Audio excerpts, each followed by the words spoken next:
Have you ever been in a room full of people and felt totally alone? I have. Consider this image. Now I'd like to ask you, have you ever done this? We are all guilty of this, walking along the street, going to a dinner party with friends, checking our notifications anywhere, and checking our messages. We are slaves to our digital devices. We let the digital world become our world. It envelops our time, relationships, and mental state. But at what cost? Nelson Company audits reported that 80% of smartphone users say that checking their phone is the very first thing that they do in the morning. It has also been shown that 34% of people worldwide have checked Facebook in the last 10 minutes. And the average US adult spends 8 hours and 41 minutes a day on screens. That's more than the average amount of sleep that they get. And that's just on things such as social media and TV. Technology has done wonders for the progression of this world in many different fields such as science and education.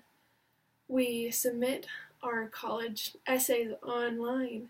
We can do this class online. But it's created problems for us socially, physically, mentally, and emotionally.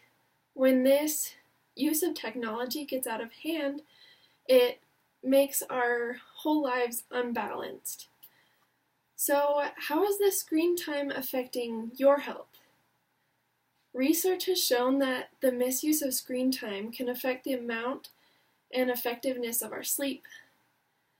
Marina Ferrero of the Lightning Research Center and her team showed that 2 hours of screen time at a minimum at the maximum brightness level of the screen was enough to suppress people's normal nighttime release of melatonin.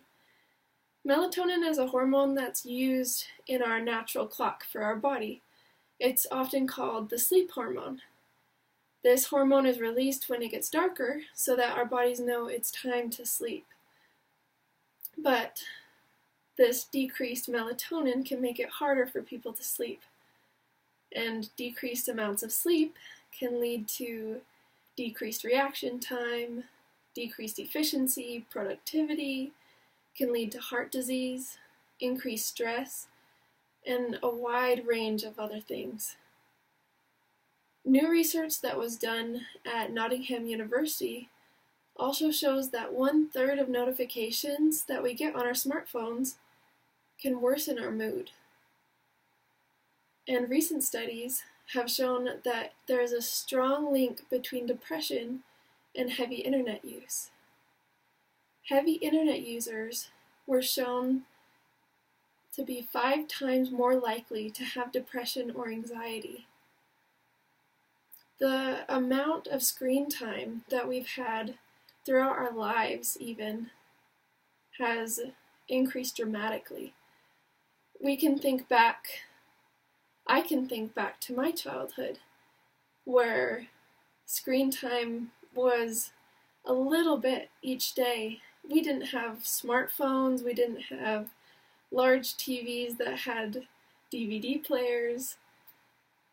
And this increasing smartphone and digital screen time that has happened throughout the years has been shown to reduce our critical thinking time, our ability for deep thinking, and maintain focus. We have all had to deal with the internet and the media use every day of our lives. We have Facebook, text messages, we watch TV and movies. We are surrounded by the digital world. So how do we create a more positive relationship with media? I propose that in each of our lives, we make time for a digital detox. And not just once, but often. Examine the use of your digital device. Make change a possibility. I'm not suggesting that you throw your phone out the window, but instead, designate a time in your day and in your week to trade your digital time for something else. Better your relationships, better your sleep. Truly disconnect so that you can reconnect with the world around you. The video that you have seen, that I showed you, is a huge example of the problem that the digital world can be for us and for our future generations. The digital world has become the world for these kids in this video. They're growing up in this world today surrounded by this digital media, and we can see how it has come to be in our own lives as well. There is a need for the digital world, but is not to replace the one that we already have. It is to be an addition to that world. For your mental, physical, and emotional health, bring yourself outside of your phone, the TV, and the computer. Disconnect from those things so that you can connect more with those around you and make more memories in the moment. Thank you.